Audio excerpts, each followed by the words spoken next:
Hey guys, we are in the basement. Today we're gonna do part number 2 of the Journey restoration. That is right, we are gonna be covering a lot of ground in this video. So buckle up, this is gonna be a long one, a very long one. You know, my objective in this video is to get Journey on that monitor. I wanna see that PCB working in that cabinet. So we're gonna rebuild the original linear power supply, the original MCR power supply, and hopefully after that, that PCB is gonna work and we're gonna see Journey on the monitor. So anyway, why don't we go to the garage and let's get working on that Journey, because quite frankly, I want that game in this basement as soon as possible. So we got a lot to do. All right, let's go out to the garage. All right, guys, here's where the Journey is today. And if you guys remember in the last video, we actually turned the game on. We fixed the wiring harness, okay? Remember, it had all kinds of problems. We did that in the last video. We fixed the wiring harness. We put it in there. We put the PCB in. We put the power supply in. We plugged it all in, and we turned it on, and we had garbage on the screen. Now, if you guys remember in the beginning of the video, after we hooked everything up, we tested the voltages, and we had 5 volts coming out of the power supply, and we also had 12 volts. So the power supply was working in the last video, but when we put it under a load, when we plugged the PCB in, the power supply took a dump because we tested our voltages after that, after we initially powered it up with the board, and we only had 1.4 volts coming out of the power supply. So the power supply died when it was under pressure, essentially. And you know what? It was an original power supply. Here it is right here. This is an original MCR linear power supply. It's the A08290412. It's a very common power supply. And this one here is all original. So we need to rebuild it because it was not working. It was giving us bad voltages and we had garbage on the screen. We were only getting 1.4 volts. Now, luckily, Bob Roberts sells a rebuild kit for this power supply, and I ordered it here. Actually, I already had this on hand, and we're just going to go through here and replace all the parts. There's some parts though I'm probably not going to replace, like these amp connectors. I don't think I need to do that. These all look pretty okay. We'll do, if we have to, we'll replace these. I suspect we don't. So we'll go ahead and replace the caps and these transistors and all that, and we'll use this as a guide. And this is the little diagram he supplies, and there's basically 12 parts here, and we'll just go through it. I'm not sure I'm going to replace these pots either. We'll see. What I'm not going to do initially is replace the pots and these amp connectors. We'll rebuild it with everything else, and then we'll see how it behaves, and then we'll decide if this is necessary or not. So, all right, so why don't we get set up here, and we're just going to start replacing these parts. We're going to shotgun it because something is definitely not right here, and because we're not getting the proper voltages, and the game just can't boot. And really, the goal in this video is to rebuild the power supply, plug it all in, test our voltages, make sure we get 5 volts, plug it into the PCB, power it on, and I want to see Journey on that monitor. That is what I want to happen in this video. And then we won't be able to play the game just yet, and I don't think we're going to get to the other stuff we need to do in this video, because after we get the game showing up on the screen, we're going to have to wire up this control panel because the wires aren't going to the joystick or the buttons and all that. And then we also need to wire up the audio part of this cabinet, which is the audio amp, and then the wires that are going to the speakers, because this was all hacked up. So there's no audio amp in here, and the wires that used to go to the audio amp are over here, and they're all spliced. So we're gonna have to fix that, but not in this video. So why don't we get set up here and let's rebuild this power supply, because we can't do anything until this thing works. Okay, so we have our soldering iron. I've got some solder. I've got my solder pullet, my solder sucker. And these are basically the only tools we're gonna need. And I got, you know, my needle nose pliers and regular old pliers on hand too. We might need some sockets to get the old transistors off, because we're gonna have to replace these guys. And they've got little nuts on here that we're gonna have to remove the nuts on this side, and then on this side it's soldered. So, okay, so let's open up our little kit here and let's see what we have. Just gonna dump the parts out. And for now, I'm gonna take the amp connectors and we're just gonna put those to the side, because we're not going to do these just yet because I don't feel the need to do those right now. And then also in the kit are these, well, we've got these pots here, and there's some kind of an IC. There's 2 IC chips here, and I guess we should replace those ICs. Yeah, we could do those, but I'm not going to mess with the pots for now. We've got our 2 new transistors right here. We've got this transistor right here. These all go on this big heat sink right here. So we're gonna do those 3, and then we've got this crazy guy with like 30 legs on him. That's not gonna be fun.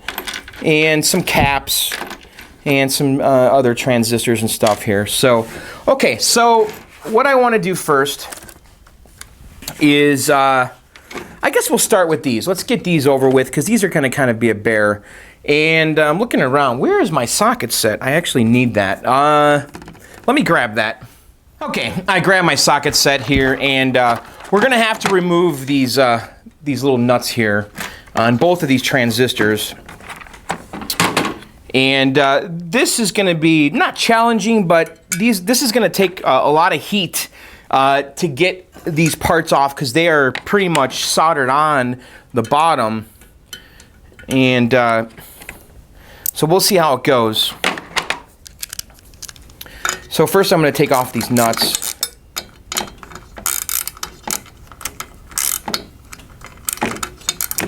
I probably should get the right socket size. There we go.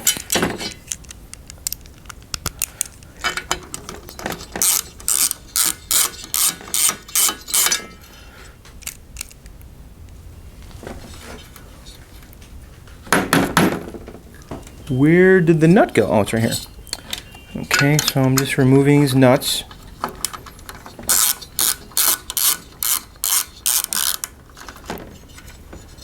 And there's like a little kind of like star washer underneath, and we just want to make sure we save all that stuff. And I'm actually going to throw them in here just so I don't lose anything.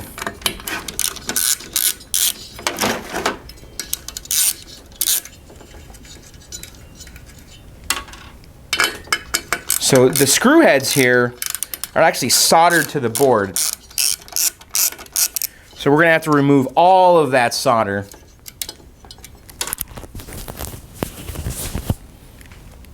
Okay, so let me get all these washers off. Just going to kind of turn this upside down. And looks like one of them came off. We still got a couple on here.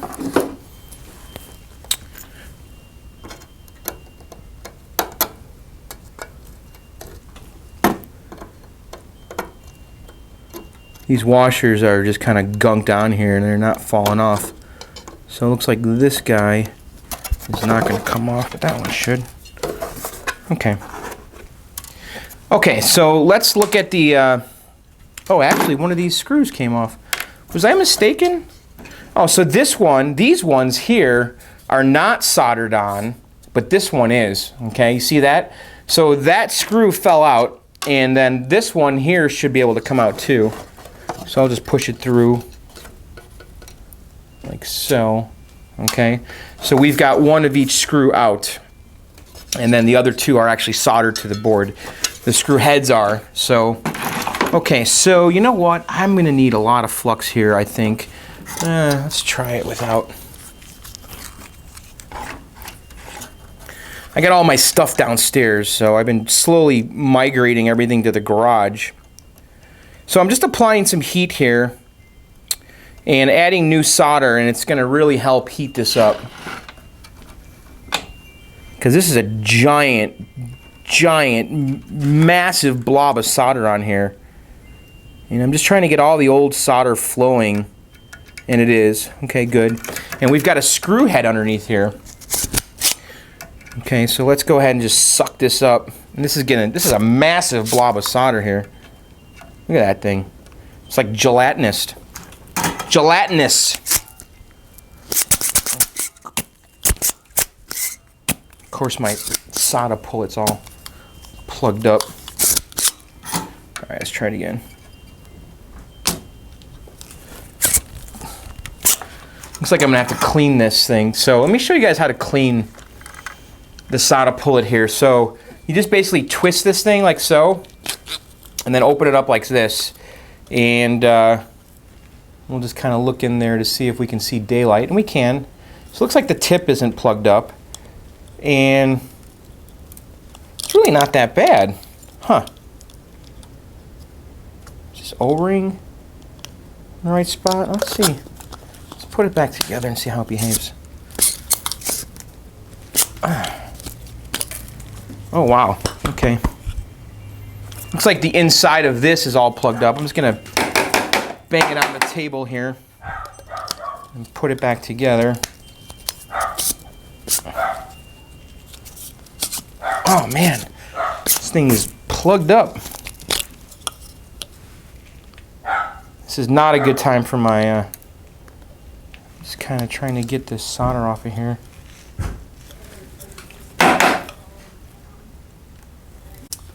Okay, so I kind of went here like this and just jammed that into the other side, and a massive chunk of solder just came out of there right here. So that was gumming it all up. So let's go ahead and just put this back together now. Oh yeah, now it's perfect. Okay, so let's go back down here, and I'm just gonna go ahead and reflow this. Just heat up this big blob of solder that's over the screw head, and I added, you know, again, lots of new solder here to really make this stuff flow. And there's just a lot of solder here, so it's going to take a whole bunch of. I've heard people talking about rebuilding these power supplies, saying they lift traces over here because this requires a lot of heat.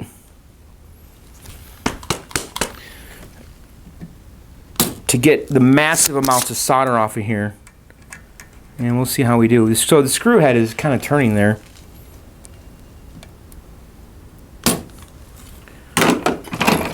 So I think what I'm going to do here is just kind of come on this side and push on the screw. Ow! And not try to burn my hand. Let's do it with the needle and those pliers. So I'm grabbing the screw, or trying to. Oh, there you go. It's going to come out now. All right, so we got that screw off by removing all the solder that was holding it on. Okay, so that one's done. And let's go ahead here and get rid of those legs there. Those are the legs for the transistor. And again, I'm just going to come in and heat up the old solder and add some new. And the solder is actually flowing pretty nicely here.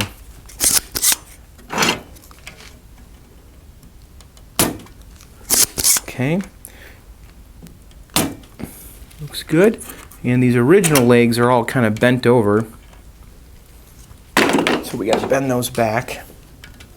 Just going to heat this up and try to straighten these legs out so we can get the transistor out.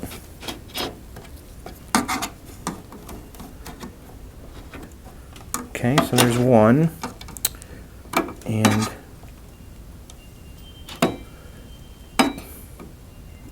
normally these legs aren't bent like this, so I don't know. I don't know if the factory, it looks pretty original though. Okay, so we'll just straighten the legs here, and this transistor I think should just drop out now. Just apply some heat. Just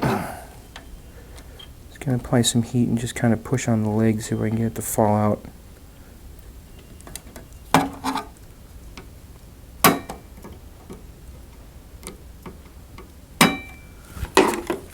Looks like we still got some solder on there.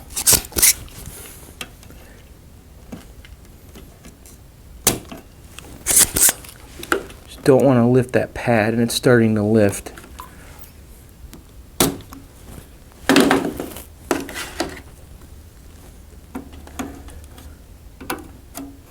Just kind of pushing it out with my pliers, and it is coming out. Okay, so if you can see from the side here, this transistor just came out just like so. Okay, So why don't we go ahead and replace this one. And this is a 2N5301. And I guess the modern equivalent here is 2N3772. And let me just verify here. Well, actually it does say Q101 and 103 is 2N503, which is number TP2 is the one we just took out. So TP2 is actually number 3. Number 3 is 2N530. Oh, replaced with 2N3772. Okay. So yeah, we got the right parts. Okay. So let's take a look at the old transistor here. Now it has this thing on here that's called a mica, and it's a little insulator that goes between the transistor and the heatsink here so it doesn't short out to it. Because this metal part is actually part of the equation here, and if you ground this to here, it's going to short the whole thing out, so you need to have an insulator to this, because this is, I guess, the base. Is it the base or the collector? I always forget. This is the base or the collector, this whole frame, and if it's touching this, it shorts it, so you need to have a mica in between. Now, you can reuse the old mica, but I actually have some new ones, so we're just going to use a new mica. And these are TO3 insulators, technically. And so I've got some of these from Bob Roberts. And he usually throws these in as little bonus prizes. He calls them Laganapi or whatever. So let's open this up and let's get a new one out. So here we go. Here's a brand new one. And 2N3772. I'm just double checking here. Replaced with 2N3772. All right, so on these transistors, like we discussed in previous videos, there is kind of a polarity here. These two leads are actually north of center, so you can't really put this in the wrong way. And if you look at the mica here, our insulator, same thing, the two holes are north of center, so we just want to make sure we put it on the right way so everything lines up. So it goes onto the leads, and then the holes for the screws also line up. Now, one thing that we should do, and if you look at the old one here, you can see that white residue that's on there, and that is like a heat compound, and I have some here. It's silicone heat sink compound, and I'm just going to put a little dab of it on here. It doesn't take much, and listen, I'm going to say this though, you can almost get away with not using it, but if you have it, and you should have it, I would put some on here because it does really help the heat kind of evenly disperse here. And that's kind of the purpose of this whole heatsink here, is to kind of take the heat away from the board.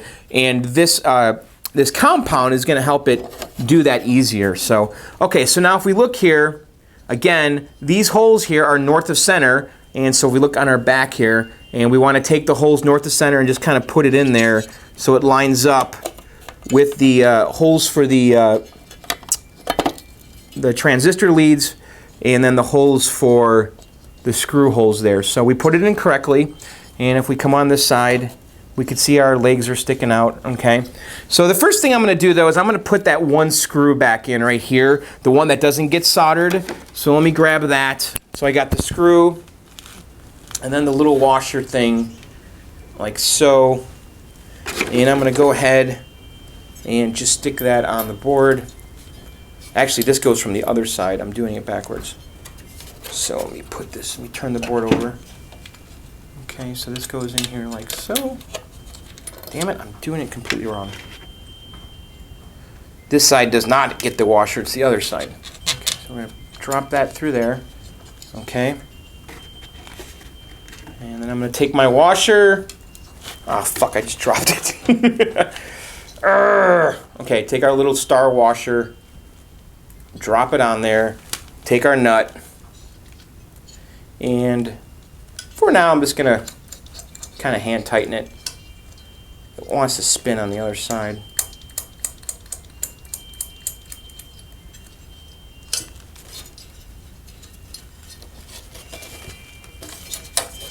Okay. I actually need to take a standard screwdriver here and hold the screw in place while I tighten this down. And it looks like I actually grabbed the screw that had the solder on it, and I don't want to use that one. It's all gunked up with solder. I can't get to the head. All right, grab one of these other ones.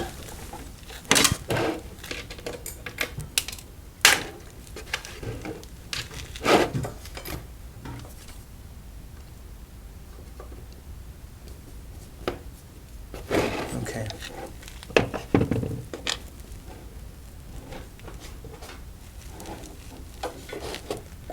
So where did my star washer go? There we go. All right, let's try this again.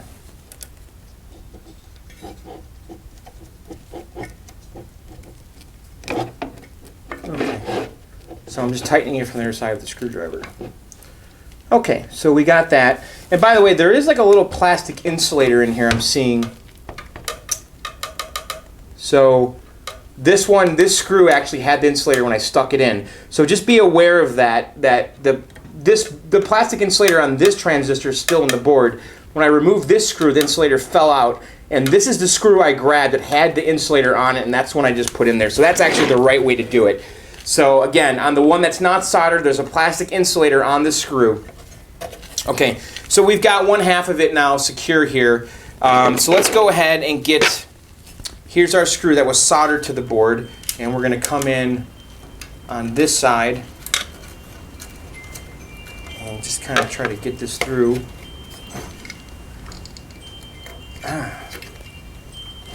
Huh. Weird. Okay, I'm just trying to get it lined up. Okay, so there you go, it popped through. And I'm going to go ahead and grab, hopefully, a star washer.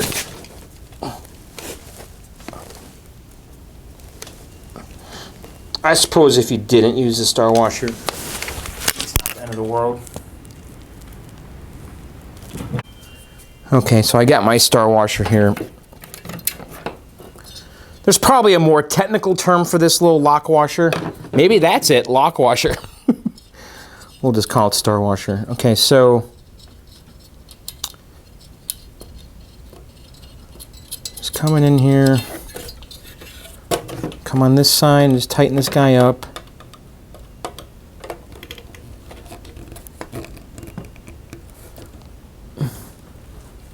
Okay, so now we're ready to solder all this stuff down.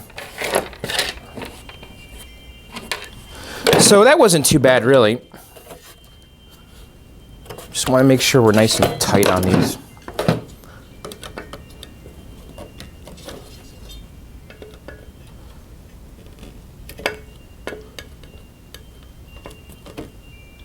Okay, it's pretty good.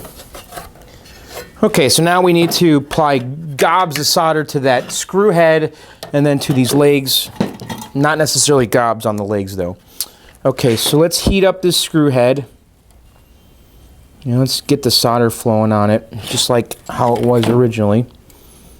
And it's going nice. It's flowing actually great. Okay. That looks pretty good. Looks just like the original. And I'm going to come in and heat up the leg and apply the solder to the other side. Okay, and let's come get this next leg. Okay, so that transistor is in. And so basically right now I'm going to repeat this step over here on this other transistor because they're identical in every way how they go on. So that's the first transistor. I'm going to go ahead and do the second one right now. Okay, we're all done here, and I got the second transistor on. I got them both on. And I do want to just kind of quickly double check my work just to make sure that I didn't short anything. The one thing that you got to really be careful with these kind of transistors is that you do not want to short the body of this to here, okay, to the metal, okay?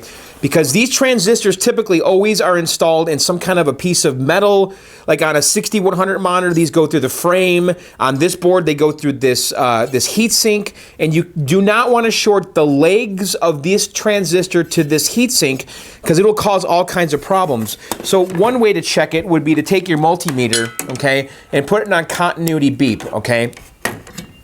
And so if we have continuity between 2 points, we'll get a beep. So we could put our one lead on the body of this and put another on the heat sink, and we don't get a beep, okay? And so that means that's not shorted to it, and we'll do it on this one too. And that's, of course, assuming this is conductive, and it's actually not. So I'm actually getting no conductivity on here. So another thing that we can do is turn this over. This is probably aluminum or something. We could turn it over here though, and we could do the same thing on the back here. So the screws, remember the screws on the transistor? Those are actually part of the body. These screws go through the body of that, and the legs are actually separate. So if we put our meter on the screws and then touch the legs, we should get no continuity, and we don't, okay? Okay, so that tells me that we did not short the body of this to anything so that the body is touching either the base or the emitter here, because the body is essentially the collector of the transistor. You guys follow me? And another thing I want to test is to make sure this giant solder glob here, this was the screw, okay, that is connected to the collector, okay? Now you can see on the bottom it's labeled, this leg is base B, this leg is emitter, and then this here is the collector, okay, which goes to the body of the transistor. So if we follow this trace here, we could see that it goes all the way over here, okay? So if I were to touch this, we should get a beep. Okay, now if I touch this one, we'll also get a beep because this solder here is connected to the body, which is the collector, which then goes through the body to this screw. So if I touch this screw over here, I definitely know that we soldered it well, because you don't really want to touch the solder joint itself. You should always touch something beyond it that's in the circuit. And I'm touching that screw over here, beeping. I know that that solder joint is good. So let's go ahead and do the same thing on this side. I'm just going to touch the emitter to the collector, and I get no beep, so we don't have a short. Base, no short, okay? So now I'm going to test that solder joint, the big screw solder joint, and it goes all the way over here. And now if I touch this screw, so now I know that that solder joint is good. Okay, so we have installed these correctly. Okay, so let's move on.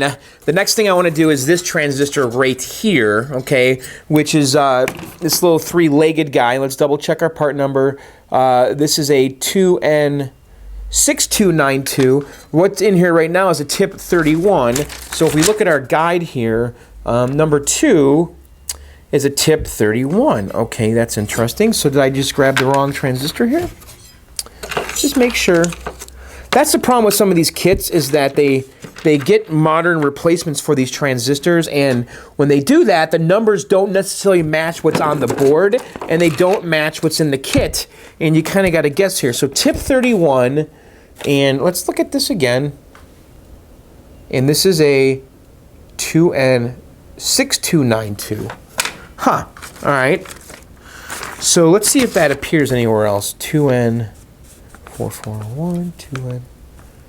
It doesn't. So Q104, which is number 2, should be a tip 31 Q104. Okay, what I'm going to do, I'm going to be extra safe here. I'm going to research and make sure that this is a suitable replacement for the tip 31, because I don't want to put the wrong part in. And I'm guessing that it is a suitable replacement because this is the only transistor in this kit that is that kind of form factor. And it's the only transistor on this board that is this kind of form factor. But I'm going to be cautious here. I'm going to go online and just look this up.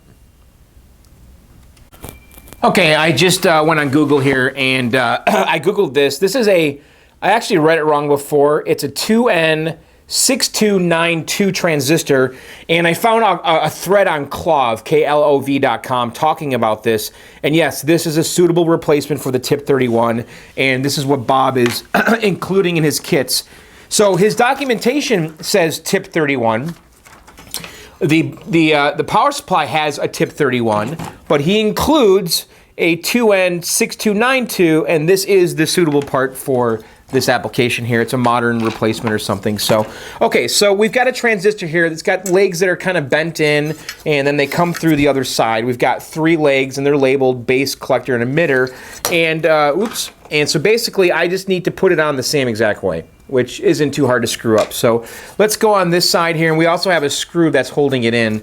So let's go on this side here, and we're just going to heat up. Well, actually, I'm just going to add some new solder to the 3.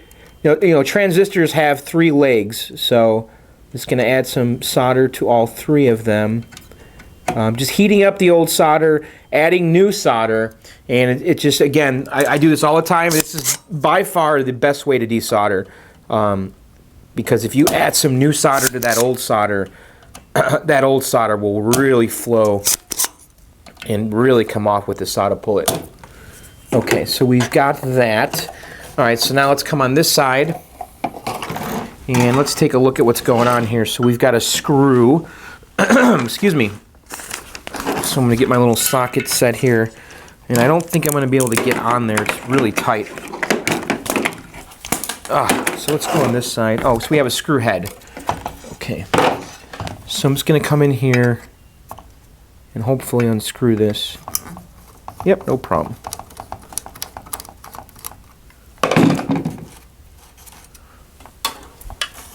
Okay. And the screw and the little star washer came off. And note, there is a piece of insulation on that screw. Okay? So make sure you don't lose that, because I think that would cause all kinds of shorting issues here. Okay, so now we're going to bend this forward. And if you look, there is a little mica on here. And I don't have a replacement for that. So we do not want to destroy that, because that's a very specific kind.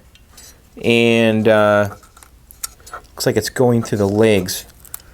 So let's come on this side, and I'm going to carefully heat up these legs and try to pull the old transistor out, because there's a little bit of solder here holding it. And hopefully this doesn't get too hot as I'm doing this. And I'm pulling on the other side, trying to get this out.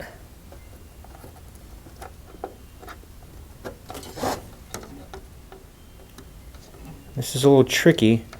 I mean, we could cut the transistor off, but I'm going to try to get it off in one piece.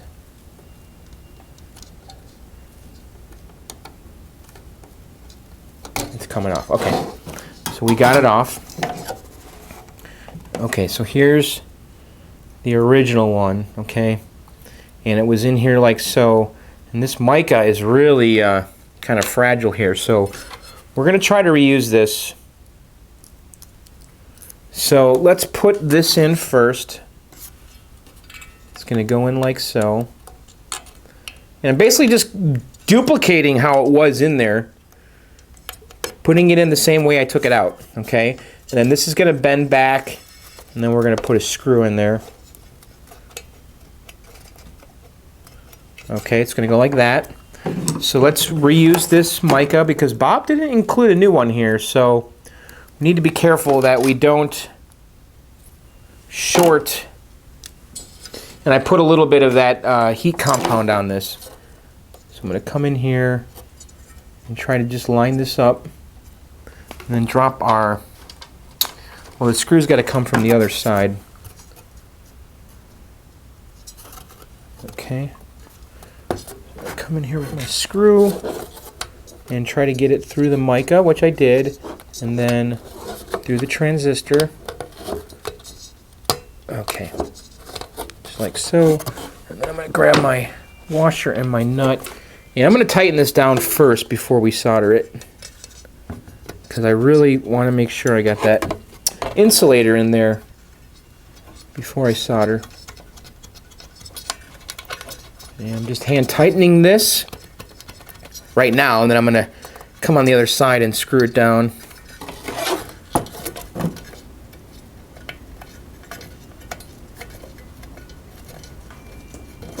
Okay. Alright, so let's come over here.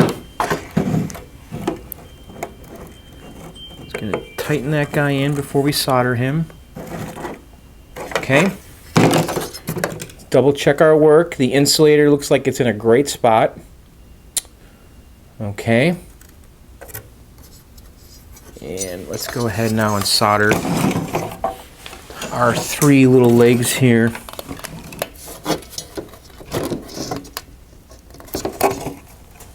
Just want to make sure they're really poking out there.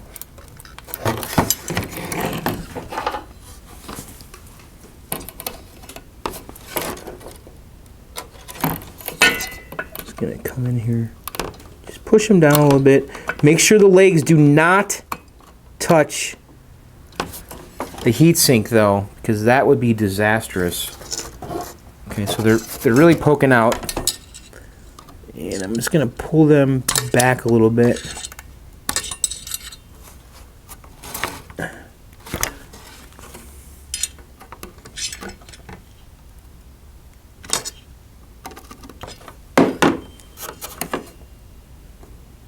I don't think they're touching.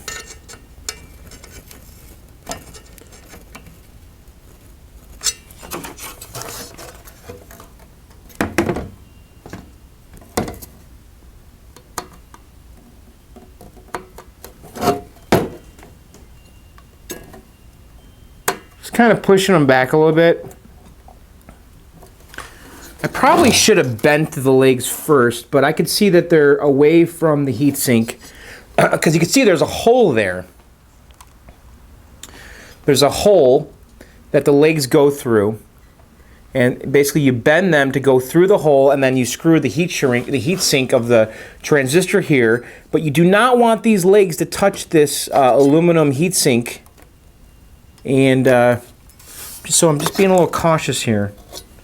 I don't like how that one looks, so I'm going to come over here, just push this out a little bit before I solder it down.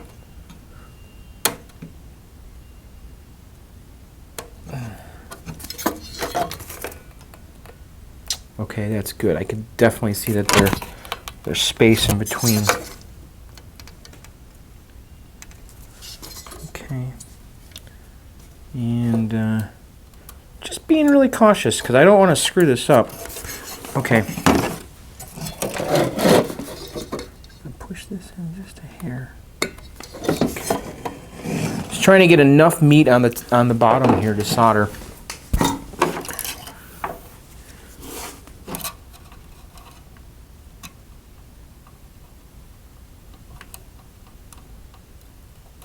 Okay.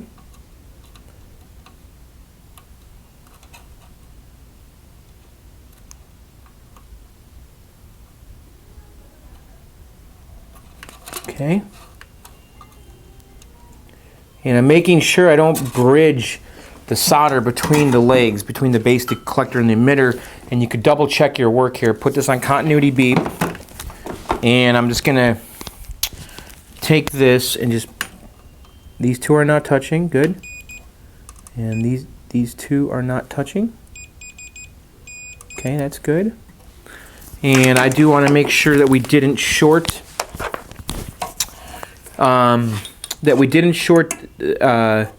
any of these to here. And so we're getting a beep on the collector, which we should, because the collector goes to the body. But these ones are not beeping. So that tells me that so the collector to this screw should beep. But the collector is the middle one here, and it's also this screw, okay? So that should beep. Okay? But the collector to the base should not beep, and the collector to the emitter should not beep, and it doesn't. So it looks like we installed that properly. And we're not shorting out anything. And I'm going to come up here and just double check. So this, I'm just going to touch the body of this to here. The middle one should beep. So nothing's beeping here. Okay, so I would say that we installed that good. Okay, so we've got those three parts on. You know what? I shouldn't say this, but I might have just fixed it. I think these are the parts that usually go when the thing's not working. Okay, let's move on here. I think I want to do these caps right now, because these are going to be big and easy to do. So we've got C101. So we look at our little chart here. C101 is a 4700 UF 25 volt axial cap and 4700 25 volt. Okay, so this is the one that goes right here. And what I'm going to do here, I think I'm just going to clip. It's got a little zip strip on here because it's kind of a weighty cap, so they put the zip strip on. So I'm just going to cut the zip strip off. Okay, and there is polarity. Okay, so if you can see here, positive is on this side right here. There's a big plus there. And if we look at our cap, there's a negative sign, and the arrow's pointing that way. Okay, so this is negative and this is positive. And also on these caps, usually the nipple, see that little nipple that's sticking out, is negative. I've had these kind of caps before that they don't have any markings, and you can almost always use this nipple, but you know, just double check that before you are positive that that's the negative. But anyway, all right, so let's desolder this guy. I'm wondering if I just clip this off. I'm just gonna clip this one off like so. Now we've got these two leads. We could probably just desolder it from the top of the board, but I'll just come underneath. Let me think about this, because this trace, this is through hole here, so we got pads on the top and the bottom, so we could desolder on the top or the bottom on this guy. Just kind of get my soldering irons all twisted up here. Okay. So I'm going to go ahead here and just so I'm just going to apply some new solder here, and let's take my sucker.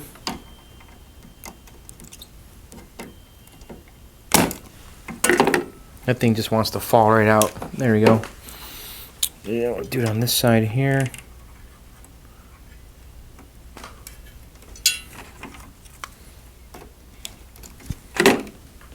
Just came right off.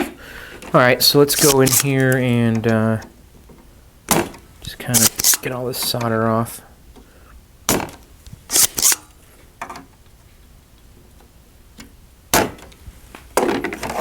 Come on the other side. And let's... which one is it? This one and this one.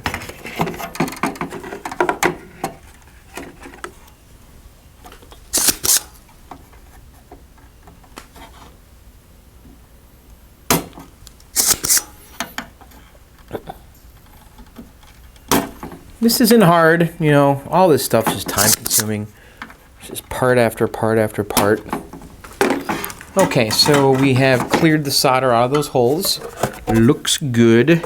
So let's take our new cap, and remember we have to observe polarity. So we got the positive on this side, the negative on that side.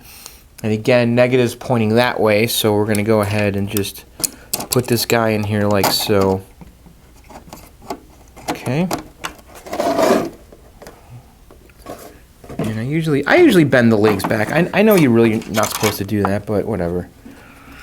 Just holds it in. So we're going to heat up the part and then come in here with our solder on the other side. And just kind of come up, heat up our part, come on the other side with our solder.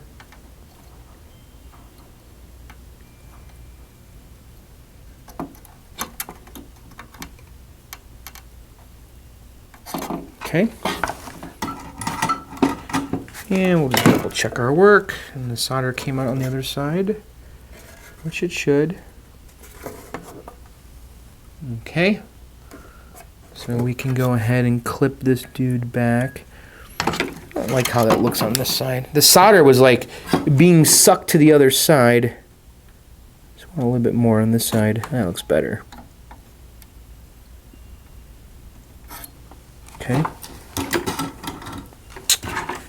And remember, when you clip these with your side cutters, you do not want to clip the solder. You want to clip the leg, the lead. So you want to just cut above the solder. You know, like a 32nd of an inch or a 1/16 of an inch. Yeah, closer to a 32nd above the solder. Okay, so that guy's in. All right, so what other caps do we have here? C102. Looking at my little cheat sheet here, C102 is a 470 UF. 470 UF, 25 volt, which is what this is, and then this one is also the same. So this one and this one, both of these are both 470 UF 25, so 470 microfarad. So I'm going to go ahead and clip these guys off. And you can see again, positive is on that side. So just make sure before you cut them off that you know what you're dealing with here. And I'm going to come in here and just add a little bit of solder to kind of get that to really flow, and it just wants to fall right off.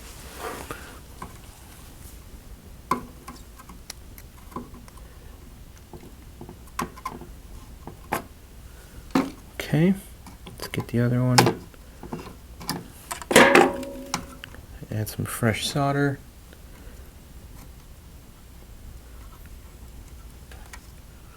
Okay, and let me turn it over. Let's see, which ones are they? This one and this one. Okay, add some fresh solder.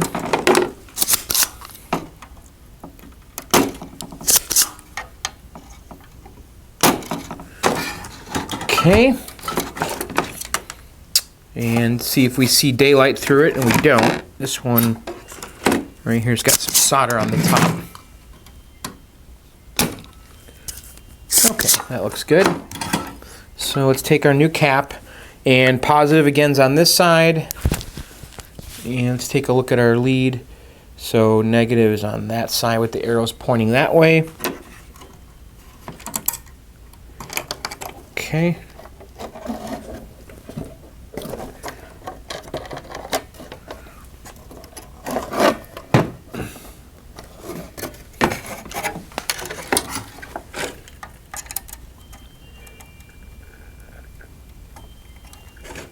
Pretty easy.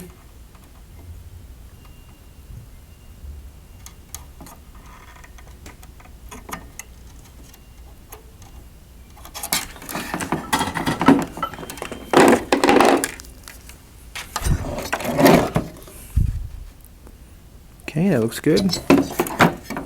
Looks pretty good on this side. I kind of wish I had more solder on this side though. It's like, you know, I'm going through the hole. If you heat it up a lot, it just goes through the hole and kind of mounds on the other side. And you want solder on the other side, but I also want solder on this side. I don't want it all to go to the top of the board. And so I just came back there and didn't heat it up enough so that the other side heated up too. Okay, so we've got that cap on. So I'm going to go ahead and do this one exactly the same as these, and I'll be right back. Actually, I want to point something out here because I started looking at this cap, and there is a resistor here, okay? And I want to keep that in. So when I desolder this, that resistor is going to fall off. And I don't know why that's here, but at some point this mod was added, I suspect at the factory, but who knows? So we want to make sure that we do the same exact thing when we put it back together. So if you ever encounter these mods, and you will on these boards, and usually they're factory done, you should pretty much just redo it exactly as you found it. And I'll test this resistor to make sure it's not shorted or anything. But so I'm going to desolder this. The resistor is going to fall off, and when I solder it back on, I'm going to make sure I put that resistor right back where it is. Okay, so I got this capacitor in here, and this was the one that had the resistor on it. And I just wanted to make sure this was a good resistor because I didn't want to put it back on if it was bad. And so I looked on here, and it looks like to me it's blue, yellow, black, gold. Okay, blue. The stripes on the resistor are blue, yellow, black, gold. I think that's what it looks like to me. And so I went online and I looked up resistor calculator. And the DigiKey website went up, and I put in blue, yellow, black, and gold, and this should be a 64 ohm resistor plus or minus 5%. And so if I take my multimeter here and I measure this, and you put it on ohms here, and we're getting, let's see what we get. my leads on here. 68. So yeah, that's within spec. So it should be about 64 plus or minus 5%. So that's a good resistor. So I can safely put it back on. And then, you know, resistors don't have any polarity, so there's no right or wrong way to put it on. You cannot put it on backwards, but I'm just going to kind of try to squeeze it back on here the way it was. I've already soldered the cap on. So I'm going to just kind of carefully come in here with my soldering iron. There's enough solder on here. I'm just going to use my needle nose pliers to kind of help me.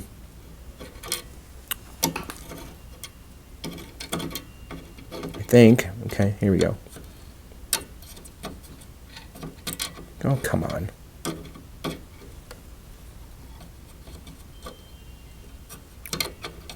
I'm just trying to get this on here. There we go.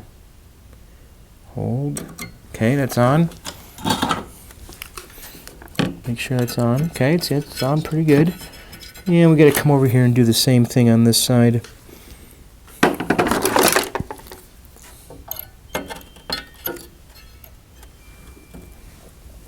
And I'm not adding any solder because there's a big blob of solder on the top here, so I'm just heating it up till the leg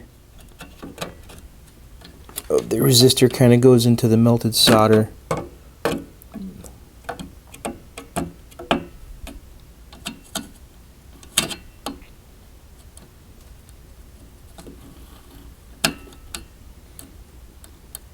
Okay, that looks good. Okay, so you could see we replicated what was there before. And now I can come on this side and I guess I don't need to clip those. That'll look pretty good. Okay, so that's on. All right, so we've got all the capacitors. We replaced all these transistors. So what is left? Well, we've got these funny looking things, which are, I think, some kind of transistor. It's a 2N2905. And these are found on the board right here and right here. Now, these guys are really crazy, though. This one has 3 legs. This one has 8 legs. Look at that thing. Okay. Now, you'll notice, though, there is like a little mark on here. You see that little nipple sticking out of that, and this one too?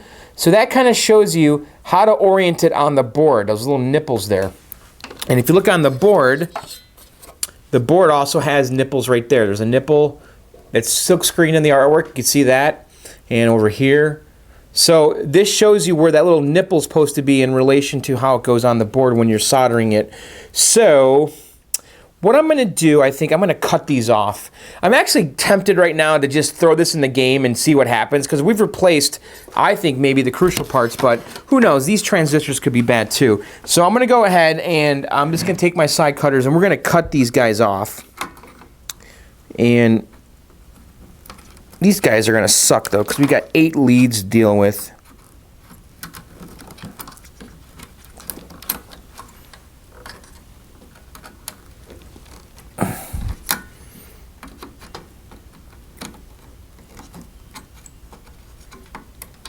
Boy, these guys are a mess.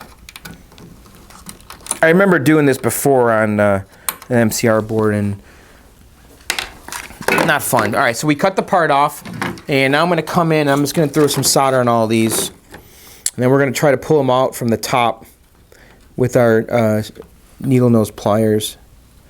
Just going to kind of come in and just kind of loosen up the old solder with some fresh solder, so that when we apply heat to it, should come right off. Okay, so now I'm going to come in with my needle nose pliers and grab the lead, try to heat it up. Okay, got that one off.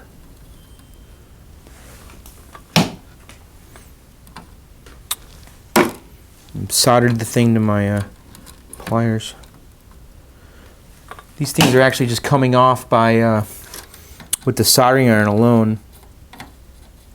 Yeah, look at that. They're just lifting off just by they're just sticking to the soldering iron.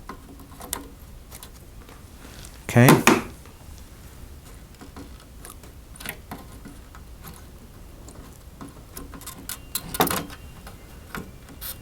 really annoying part, isn't it, with these eight little legs?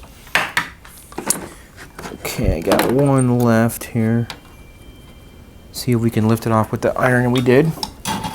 Okay, so let's go on the other side and clean this up. So it's this guy right here. So I'm going to come on this side and just add solder to all these.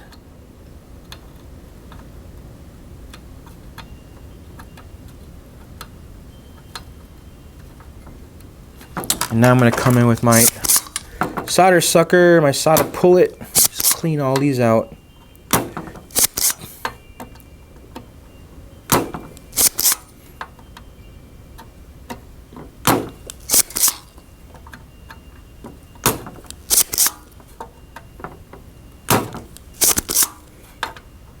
It's actually not too bad here.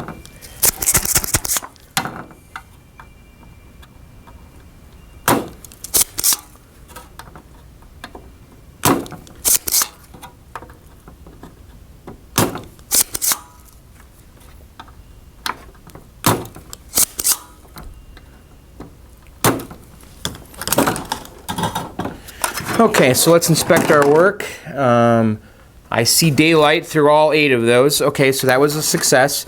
Okay, so let's grab the part. Here it is. It's got all these legs. And again, if we look on the artwork, on the silk-screened artwork on the board, you can see that the little nipple is going this way. So I want to put it in. So that is the case. This thing is going to be a bear to get in with all 8 of these legs.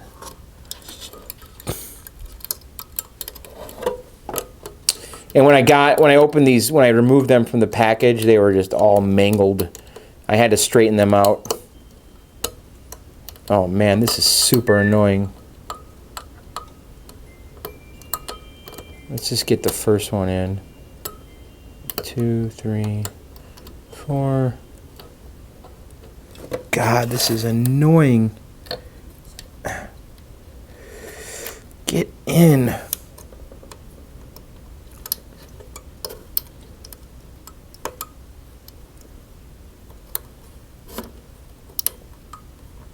What an annoying part this is. 8 legs. It's crazy talk.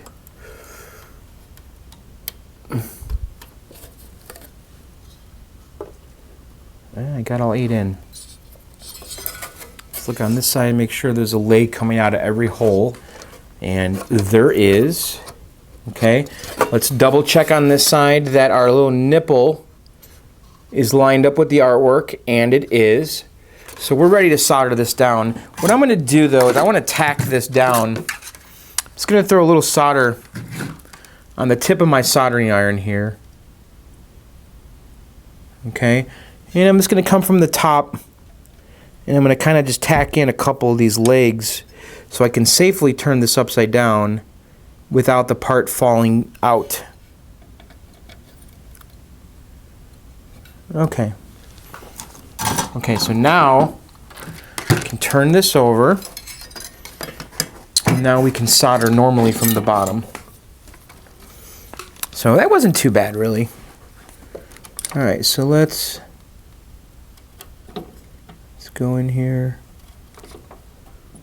Just hit all 8 of these with some solder. You gotta make sure you don't bridge solder between them.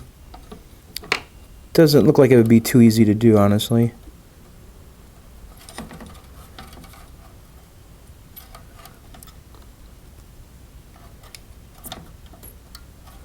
Okay, so we've soldered all 8 of those on. Let's kind of inspect our work. Looks pretty good. And look at it from the top. It looks great. So what I want to do now is just trim these back a little bit. Most of them are not too tall, but they're sticking out quite a bit. And I'm just cutting them above the solder. Again, you don't ever want to cut the solder. You want to cut the part, the lead.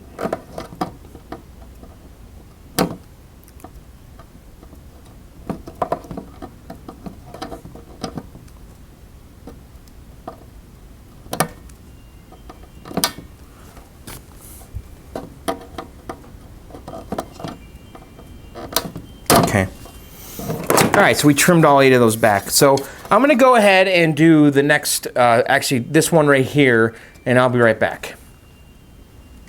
All right, guys, actually I screwed up because I recorded just a second ago. My microphone was turned off, so let's quickly review what I did. So I went ahead and did all 4 of these, okay? And there's the 8-legged ones and the 3-legged ones, and they all go on the same way. You have that little tab here that needs to match the artwork. So I did the 3-legged ones right here, and I did the 8-legged ones the same way that we did the first one. So those 4 are on, and then what was left then in the kit is this transistor, which I just replaced, and I was filming it, but my microphone wasn't on. But basically, you desoldered. It's got 3 legs. There is polarity to this. There's a flat side on this transistor, and on the artwork, there's also a flat side. So I just made it kind of match. And so that guy's in. I'm about to trim the legs on it. So what's left right now are the 2 ICs and the potentiometers. So I think... So I guess we'll just do the ICs, and I'm not going to do the pots, I don't think. So the 2 ICs we need to replace are this one and that one, okay? And that's U3 and U4. And just double checking my sheet here, U3 is an LM3900N and U4 is a 4N28, and they're right here in this kit. They're included in the kit. And if we look on here, LM3900N, and then this guy here says 4N28.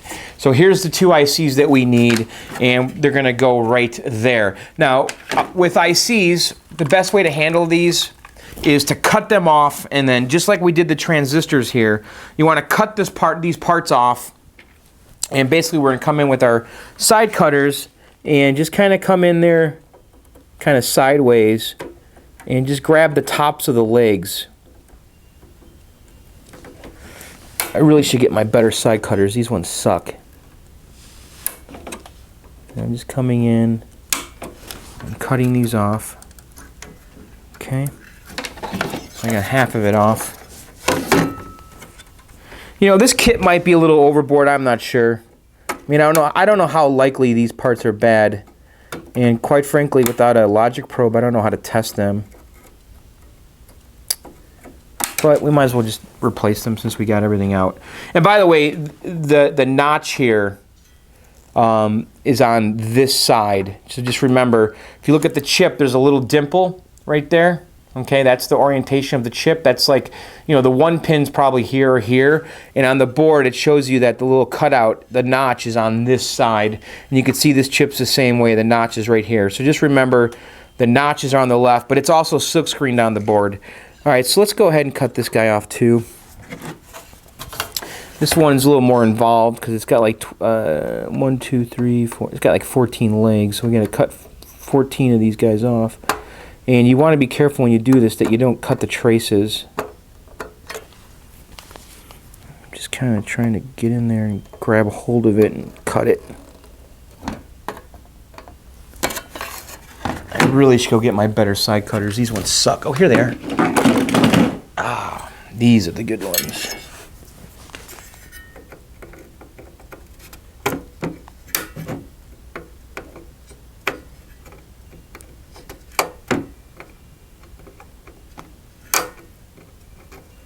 So I'm just cutting the legs off. You really want to cut higher than I am right now, but... Alright, so we got half of them off. Let's get the other side.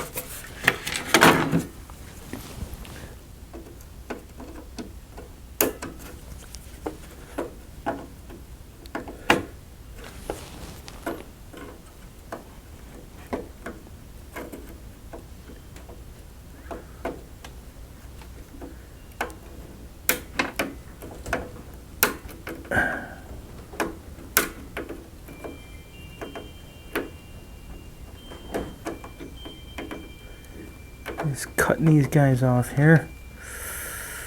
Come on.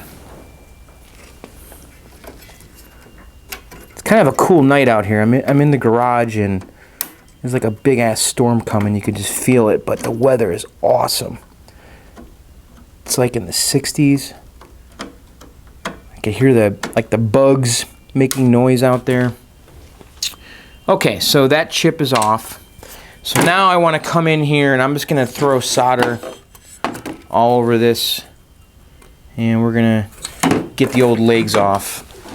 This isn't always fun, but I really should get some tweezers instead of my needle nose pliers. It's a little more, kind of need that precision. And I'm just throwing solder all across this because we're going to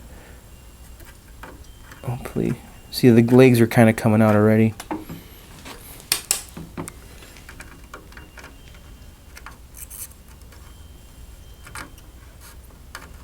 So we're almost done with this. Come in here.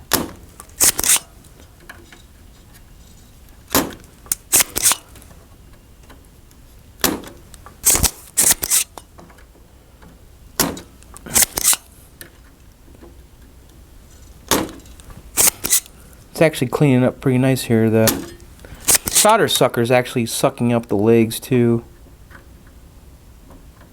because they're so small.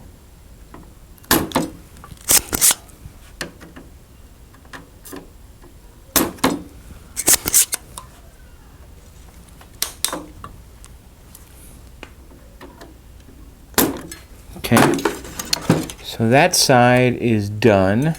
So let's get the other side. So we're just throwing some new solder on here. And as you go across, you'll start lifting up the old legs, so just kind of run with it if it happens. And I'm throwing just obscene amount of solder here, but that's okay.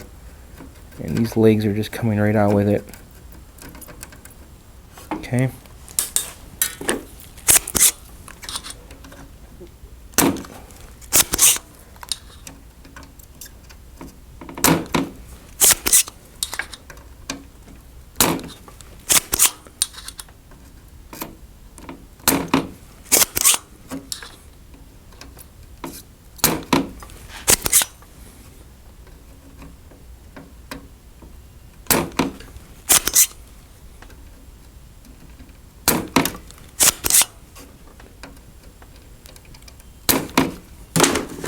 Okay, let's take a look here. Yeah, we're not completely cleaned out. I'm going to come from this side. You can see the legs are sticking out here.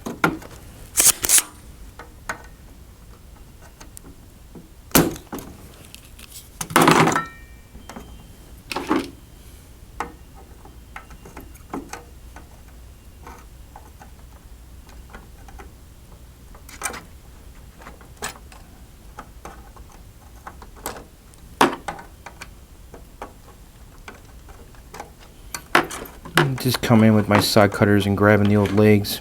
Grab my pliers here.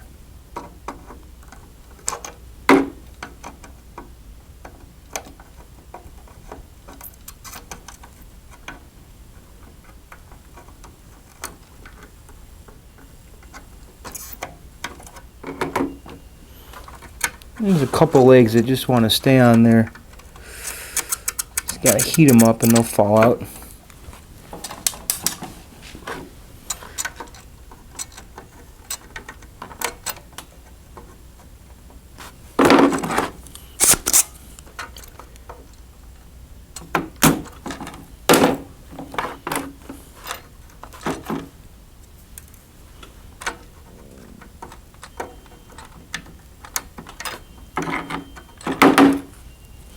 Okay.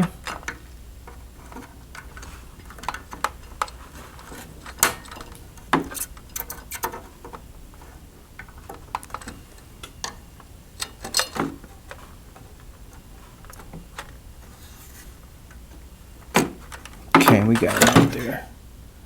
How's our traces looking there? Okay, let's see what we got going on here. I'm just holding this up to the light. They don't look completely clean to me, the holes. I got all the legs out, but like this one here doesn't look too hot.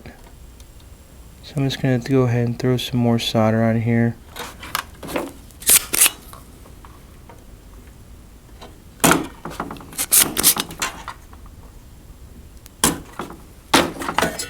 Okay, let me hold it up to the light. Okay, yeah, we're nice and clear. Okay, so this one is done. So I'm gonna go ahead and clean out this one in the exact same way, and I'll be right back. Okay, we're all done. I got all of those IC holes cleaned out real good. And so we're ready to drop the new ones in there. So let me go ahead and get them. And so again, there's a little notch on the chip. You can see that. And we got to make sure that it goes in the same way on the board. The notch is right here on the left. And we're going to make sure that our notch is also on the left when we put the chip in. And so these legs are kind of spread out. A little trick here. Kind of put the whole thing on the table and just go like that. And you can kind of bend all of the legs at the same time in. And yes, I know they make a tool to do that too, but my way also works. Okay. So we just need to get every leg in the hole here.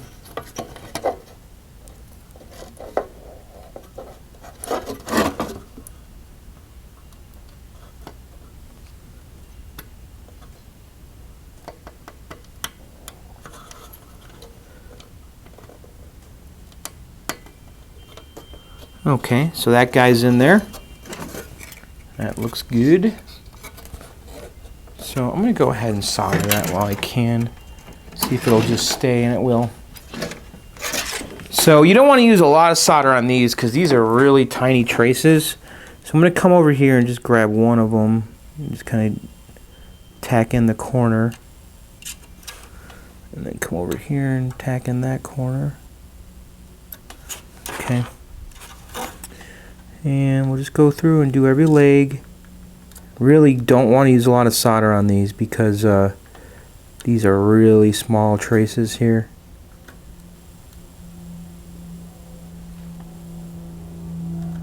You really don't want to make sure you bridge the connections.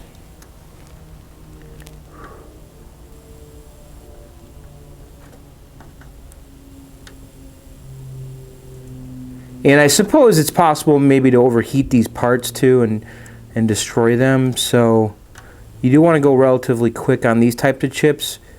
I suppose the risk is probably pretty low, but still, I'd be careful.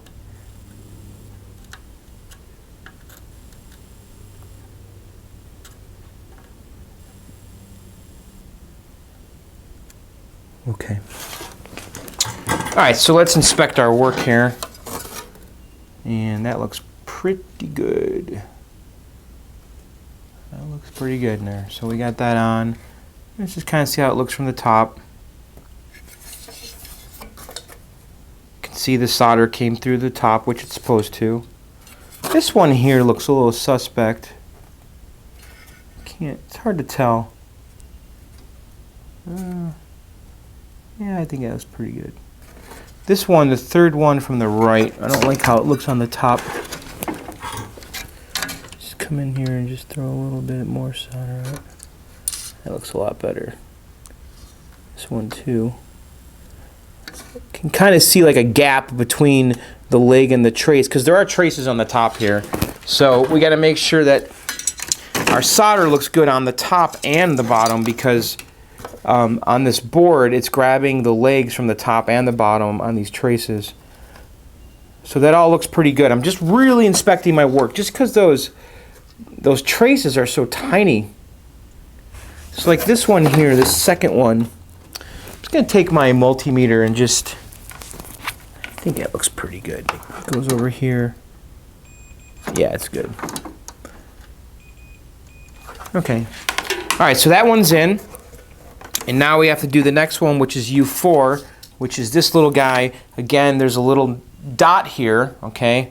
And that's the way it's going to go in. That dot's going to go on the notch side, okay? Sometimes they'll have dots and sometimes they'll have notches. And sometimes there'll be dots on two sides. See, this one here has a dot on this side and a notch on the other. So if that's the case, you got to look at the notch and ignore that little dot. I think that knot is just a part line when they molded it, but all right, so let's, okay, so that guy goes just like that. So it wants to fall out. I think I'm just going to throw a little solder on the top here to hold it in. Alright.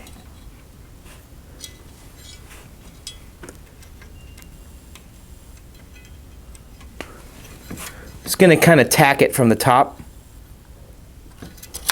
And that way when I turn the board over, that part will not fall out. Okay, so those are the 6 legs we need. Okay.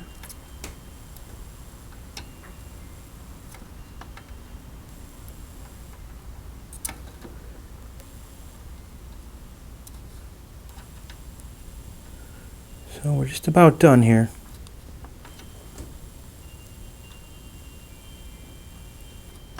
Okay. So let's inspect our work. That all looks pretty good. So we're looking at this right here. And let's flip it over and look at on this side. Everything looks pretty. Let's see. I think that looks good. This middle leg looks a little. And we can double check it with our multimeter. So it goes from this leg to here. So that's good. Alright, so that solder joint's good. So we're done. Let's see, that leg. This one doesn't go anywhere. Okay, guys, so we're done. The only thing we didn't do, and I'm okay with that for now, we didn't put these new potentiometers in. Because when I was adjusting the voltages, I really just don't think it was this, because these were working. We could replace them. I guess it's not really a big deal to replace them. It's just 4, you know, we gotta solder 4 things. And this was the 5-volt one. Yeah, what the hell? Why don't we replace them? I guess we've gone this far. All right, so let's desolder these big mofos. And so we've got these 4 big-ass tabs on these. And so again, we're just gonna heat up the old.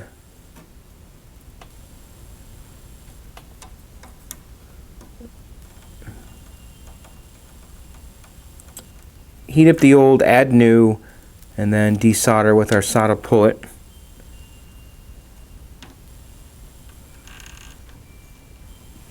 Okay.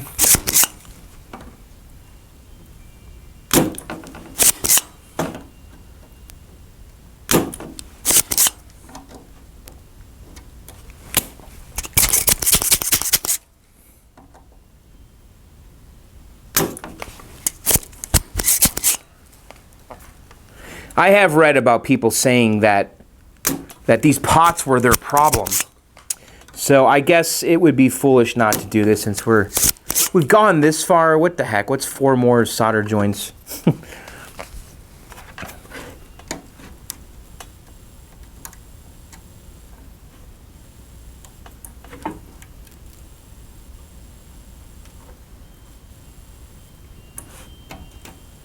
So again, just heating up the old and adding new.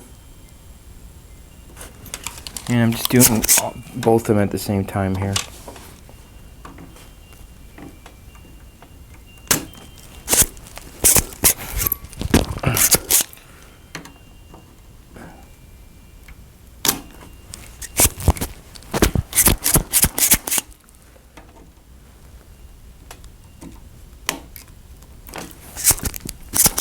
Thing's getting plugged up.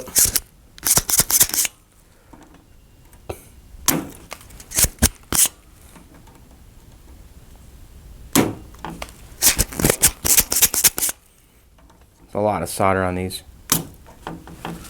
Okay, so let's come over here. I'm going to grab the part with my hand, and we're just going to kind of do them one at a time. Just kind of pry it out, or attempt to.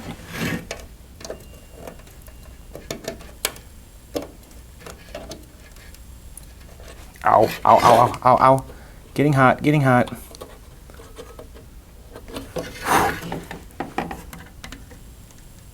I wonder if I can cut these off. Yeah, I'm gonna, you know what, I'm just gonna cut them off.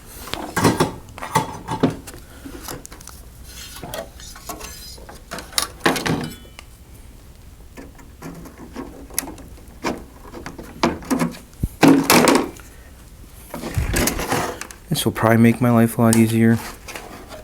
Just cut these guys off.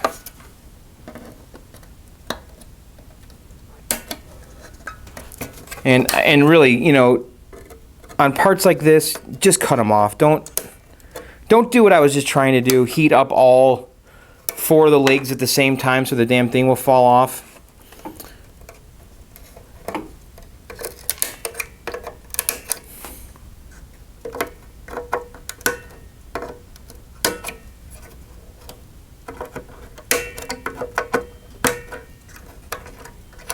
Okay.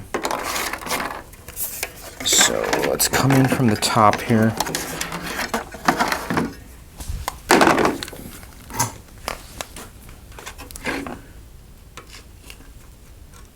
Just want to heat this shit up.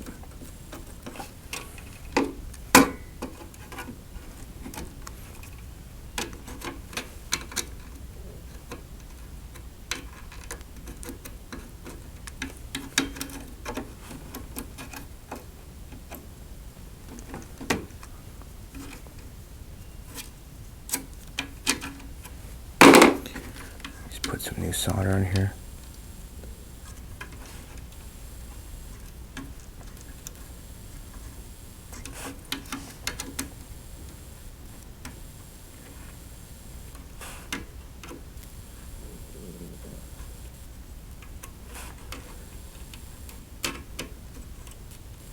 Okay.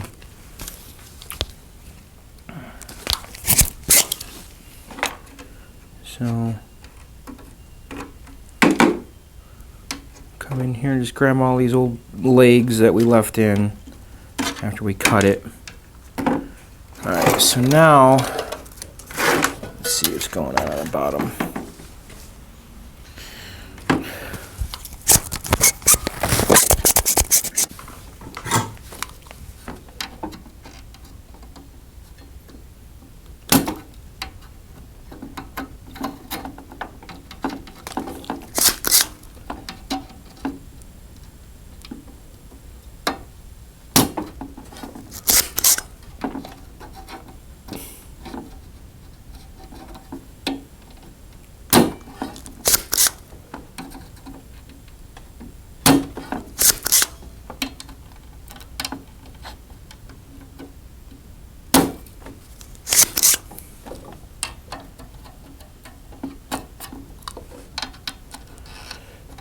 Just getting all these loose pieces out of here.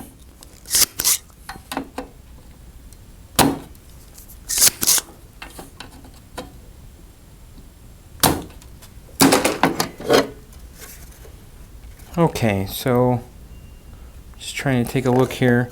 So we've got a couple, there we go, that one. What's going on right here? Piece of metal right there. And there's a piece of metal in here. Okay, so those 4 holes are all pretty clean. Let me just check them through the light. And looks great. Okay, so let's get our new pots, throw them in, solder them in, and then we're done. And I don't think you can put these on the wrong way.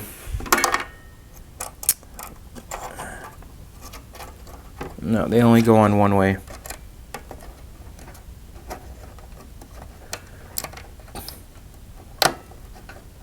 Okay. So you can see there's basically 4 legs, and there's 2 on the side, and they go in the big holes in the back, and then the 2 small leads go in the small holes in the front, depending on how you're looking at the board. All right.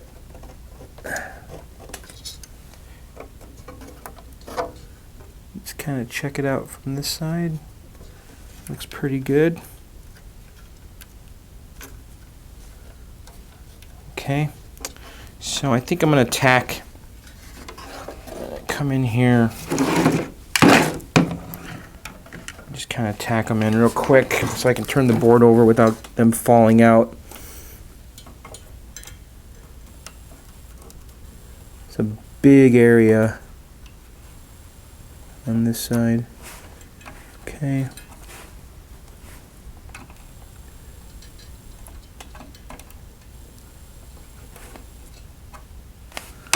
All right.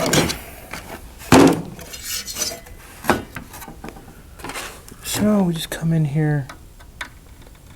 Looks like this is a piece of the old one. Yep.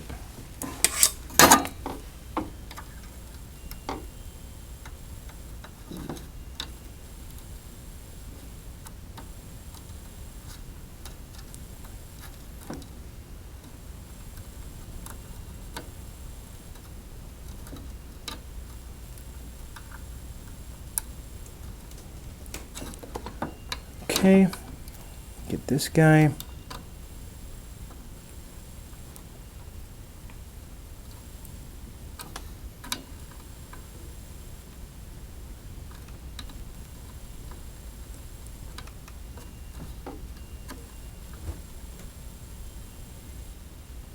Okay, so let's double check our work here. Everything on this side looks pretty kosher on those. And then on this side also looks good. These two here, but you know what? The traces for these are on this side, so those are fine. I might throw a little solder on this side just because it seems like none of it really came on this side. These traces might be shot on this side actually. I'm not really sure, yeah. It doesn't matter though because there's no connection on this side. The connection's on the other side. Okay. Just double check it again here. That looks good. Looks good. Looks good. Looks good. Looks good. Looks great. So this one here doesn't go anywhere. This one, oh yeah, it does. It goes over there. That looks pretty good. Okay, all right, we are done. We've done everything but these, but I think these are okay. They look okay. I'm not gonna consider these right now. These Molex connectors. So we replaced all the parts but the amp connectors. Okay, so I'm gonna put this in the game. Let's do that real quick, and then we're gonna start testing our voltages to see if this thing's working. Okay guys, I have the power supply in, and by the way, I need to point something out here because I put it in wrong. I put the brackets on backwards, and so the power supply is in horizontal right now, which is completely wrong, so I know. We'll just fix that later. Now in the last video, I borrowed the harness cable that went from the power supply to the transformer, and I made a new one at the end of the video. I actually didn't film myself making this, but I made a new cable. So we're actually going to try this out for the first time, and I will say this though, I quadrupled checked my work with the multimeter to make sure I made this cable right, because it actually wasn't that easy because these wires are going all over the place. So like even though the blue one's in the top right on this connector, doesn't necessarily mean it's in the top right on the opposite end. So I had to be very careful when I built this. And by the way, in the last video, we did cover how to crimp these amp pins and all that. So yeah, I made this cable. So I'm gonna go ahead and plug this in. So the male pins. So what, these are male pins, these go in here. So these have male pins in there, and then this connector over here has female pins. If I can get this in. Okay, there we go. I think. Nope, wrong. That has male pins. Alright, so let's get this in here. Alright, so that one's in. And this one's in, and then this one goes down here,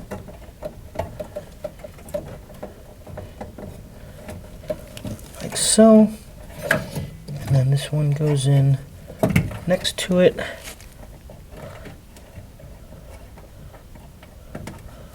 Okay, so we've got our power going to the power supply.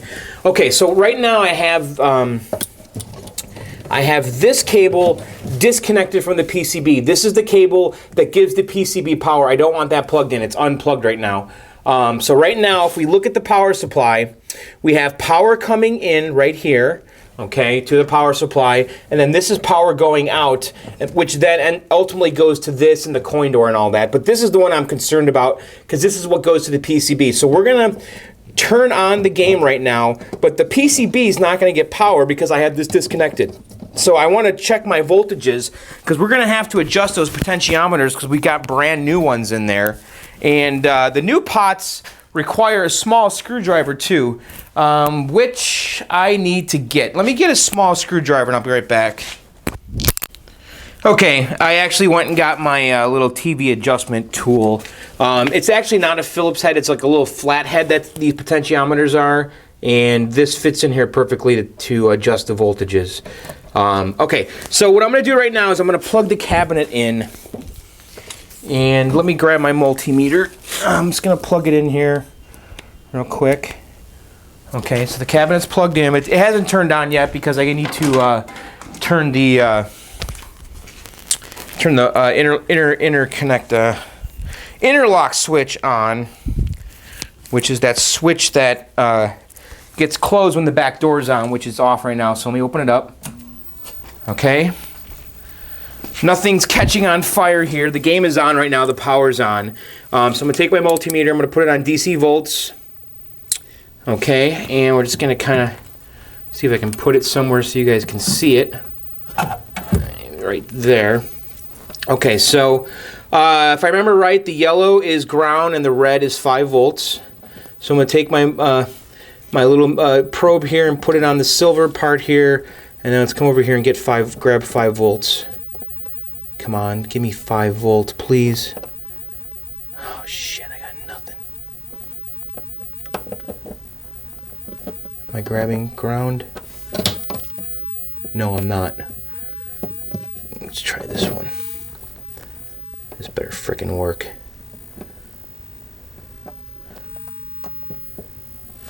Not getting anything here. What is going on? So let's grab this and that. There we go. We got 1.4 volts.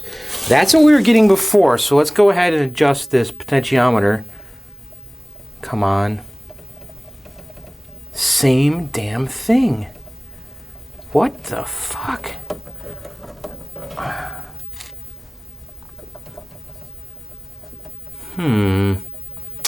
Okay, that's interesting. We're getting 1.4 volts, which is what we were getting before we started all of this. And I'm adjusting the potentiometer, nothing's changing. Let's test our 12 volts, which is going to be... This sucks. It's going to be over here. Which one is it? There we go. So that's good. That's 12.07 volts. And let's see if this potentiometer works. And it does. So we'll just adjust it down to like 12.07 is fine. But we're not getting 5 volts. What the hell is going on here? We're getting the damn 1.478 volts. That's what we were getting before. And adjusting the potentiometer isn't changing it at all. Shit! Shit. Rebuilding this did nothing. I'm worried that it's something with my crimp on this. Alright, let me think about this, because this power supply is still bad even though we rebuilt it. Okay guys, I went online and I looked up the MCR FAQ, and I found out how to test the voltages on the power supply itself instead of on this connector. That way we can rule the Molex connector out. And so I looked online, and you could check the 5 volts at A and B, which is this capacitor right here. I don't know if you guys can see that. And that's C106. And that's going to be that cap right there. So let me turn the game back on. And what we want to do is basically put our negative on one side of the cap and our positive on the other. And we should get 5 volts here. So let me kind of carefully come in here and just grab this. And look at that, we're still getting the 1.4 volts. So I know that I can rule this connector out. So the problem definitely exists on the board. What to do? I got to think about this. Let me do some research and I'll be back. All right, it's actually the next day here, and I've been doing a little research on this, and I actually made a post on Clove saying, hey, power supply, 1.5 volts, I can't adjust it any higher. What could it be? And I actually got some replies, and one of them said, hey, John, why don't you test the fuses? Duh. Because a lot of people were saying, hey, you know, it could be the filter caps that are on the bottom there. It could be something with the suitcase on the bottom. They call that transformer assembly, the suitcase. And one guy said, hey, did you check the fuses? No, I actually didn't check the fuses. So let's check the fuses here. And I will tell you something. I did check the fuses off camera, and I'm going to show you guys what I found here. So I took my multimeter, and we're going to put it on continuity beep, and if we have continuity, we're going to get a beep sound. That means we have a connection, okay? And so on the power supply itself, there is, it says here, it's labeled 3/8 amp slow blow, and if we get a beep like that, that means the fuse is good because we have continuity between point A and point B. And look at that. That fuse is dead, guys. That is a bad fuse. So, why did it blow? Well, that's a good question. And we also want to test the fuses on the bottom of the cabinet too. So what I'm going to do is we're going to be a little extra careful here. Now I actually have an extra MCR power supply from the basement. This fuse, the 3/8 amp fuse, I actually do not have on hand. So we're going to steal the fuse from this power supply right here. Now here's the thing though. We get one shot in this video because I don't have any more of these fuses. Actually, the fuse that's in this power supply is a 1/2 amp. I did some research online, and on these MCR power supplies, you will find either a 1/2 amp or a 3/8 amp slow blow fuse. The one that's on here is a 3/8. This is not necessarily the one that came with Journey. So I looked in the Journey manual, and the Journey manual does say 3/8 amp slow blow.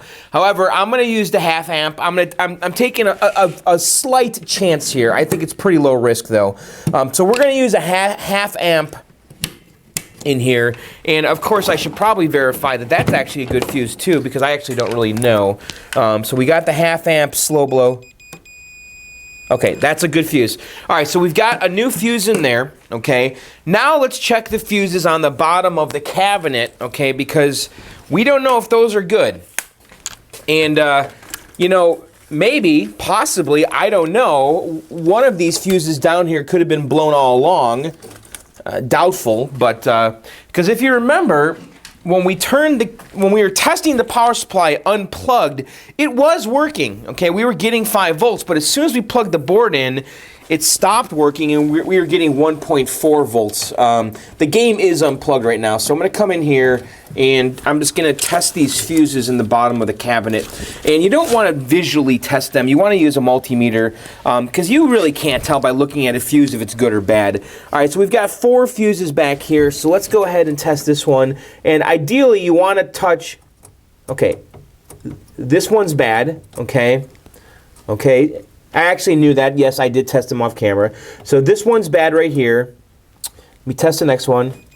That one's good. That one's good. And that one's good. So all I'm doing is I'm taking my leads and I'm touching either end of the fuse. Ideally, you want to push the holder if you can. Touch the holder itself and not the fuse. That way you know you have continuity from the holder to the holder. And then obviously the fuse is good if you're getting continuity because that's what's in between the holders. So I'm going to pull this fuse out here. And this is F3, I think. And this fuse is for the 8 volts that goes to the power supply that basically gets converted to 5 volts. So this is definitely our problem here. But again, the big question is, why did these fuses blow, okay?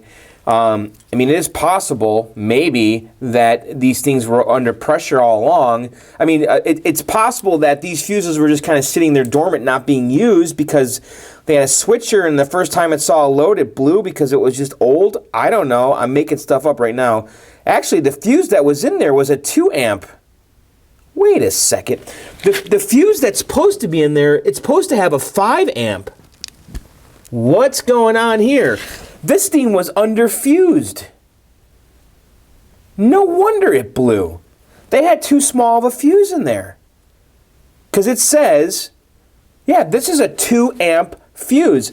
It's supposed to have a 5 amp fuse. Let me double check the manual to make sure. But according to the sticker that's on the suitcase and below the fuse here, it should be a 5 amp, and I just pulled a 2 amp out of there. Is it possible that somebody put too small of a fuse in there, and that's why it blew? Hold on, let me check that manual. All right, guys, I just went and researched online real quick. I actually looked at the manual, and the manual wasn't really calling out fuse F3, but I did some Googling, and it is supposed to be a 5 amp slow blow fuse. So I got a package of them from Mr. Bob Roberts. So we're going to go ahead and replace that blown fuse with a 5 amp, which is what's supposed to be in there, and what is labeled on the chassis. Also, I mean on the frame of the suitcase assembly. All right, so we're going to throw this on there. And the one thing I do want to do, because I'm still wondering why this fuse blew, I'm going to disconnect all the stuff that we don't need right now, because I just want to rule everything out. You know, we don't need any of these connections right here. So I disconnected those. So the only thing we're going to have in is video and power. And I'm not going to have any of the controls or the coin doors or any of that plugged into this board, because if there's a problem with the harness down the road, which there could be, because you remember it was hacked up, I just want to isolate it right now. So, all right, so what I want to do is I want to grab the power supply, and then we're going to dial in our voltage again. I'm guessing and hoping that we get 5 volts now, because we've replaced 2 fuses, okay? And boy, this better do it. So let me come in here.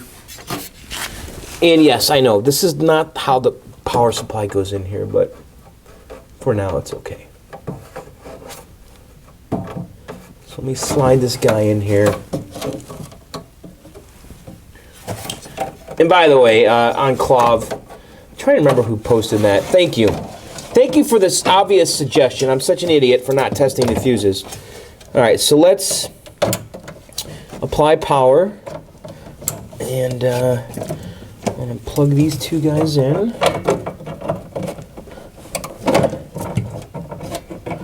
Okay, so the power connection that goes to the board is currently unplugged, because I want to test my voltages again right here and then dial in my 5 volts.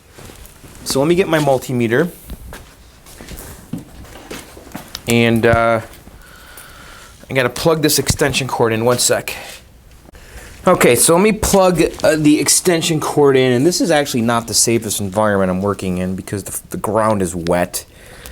It's a really moist day. All right, so the cabinet's plugged in. So let me, I'm going to pull the interlock, and we're going to have power to the cabinet in a second here. Ready? Okay, so let's test our power supply now. And so yellow is ground, and I'm just coming on here and I'm grabbing the little silver part of this harness. So yellow's ground, black is 5 volts. Look at that. Look at that, son of a gun. All right, so we're getting 5.7 volts. I'm going to come in here with my TV adjustment tool and dial it down to about 5.1. We'll do 5.087. Okay, so our 5 volts is dialed in. Okay, now let's check our 12 volts. So I'm doing ground here, and then 5 volts is like the orange wire over here. one of these. And we're at 12.06. So that's good. Okay, So our power supply is working, and we did successfully rebuild it, by the way. So we should pat ourselves on the back for that. So now the big scary part, we're gonna plug it into the PCB. So let me turn the power off to the cabinet. I turned it off with the interlock switch there. Okay, so I need to plug the board in, and then we're gonna just see what happens here. Jesus. So I'm just gonna eyeball this harness here. I don't really see anything on this section of the harness that could be molested. So let's come in here, make our connection to the PCB. It's in such a tricky spot.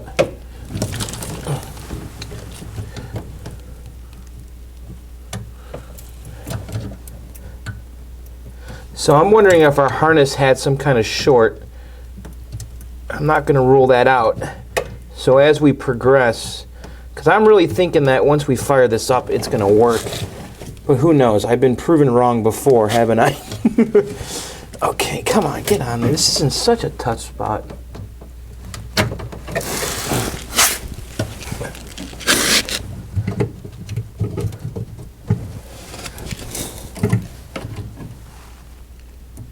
I really, MCR, the games are cool, but this hardware is a pain in the ass with all these little plugs, and power supply is a little strange, and I love the games though. All right, we got that on. Okay. All right, so this is it, guys. We're ready to turn it on and see what happens. So we've got the power going to the board, we got the video hooked up to the monitor, and everything else is disconnected. So it's only power and it's only video. So we're gonna slowly introduce variables into this. And so right now we have the least amount of variables, and we can kind of isolate the issue if there is one. Get out of here, okay. All right, and by the way, those are live lines right there. All right, so we're gonna turn it on. And I'm gonna keep my eyes on the fuses as it warms up here to make sure nothing's glowing or popping. So where's that fuse over here? Okay, it's right there. So let's just kind of keep our eyes on the fuses as we turn it on. Okay, we're under load. I'm not seeing anything glowing. Nothing's glowing. Okay. Just kind of keeping my eyes on the fuses, because a lot of times you'll see them pop. All right, let's go to the front. Are you ready? I'm kind of nervous. All right. We've got garbage on the screen.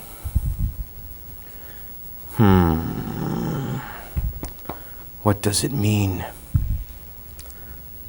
Okay. So let's check our voltages on the board. All right, guys, I turned the power supply around because one of the test points is on the power supply on the capacitor on the top here. And so I want to measure it here because this is really where you're supposed to measure this on the power supply. And I don't know if you guys can see, but you got to just hit either side of C160. And I'm actually getting 4.8 volts, so the voltage is actually low, okay? So let's turn it up to 5 volts on the power supply. So I got to kind of carefully do this. I got to hold the leads on here.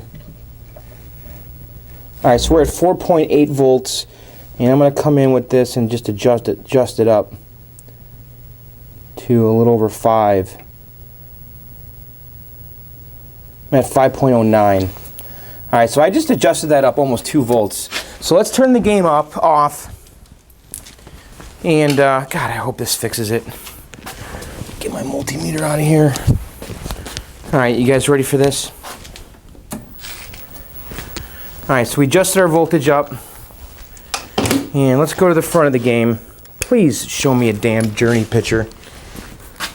Fuck! What is going on? Garbage.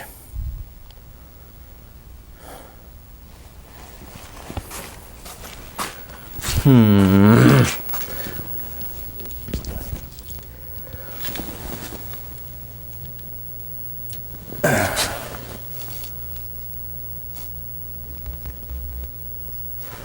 me turn the cabinet off. All right, I gotta really think about this because this is pissing me off. So we adjusted the 5 volts on the power supply to a little over 5 at the power supply. And I'm almost tempted right now to pull the board out and just take a look at it. Just make sure nothing came loose in transit.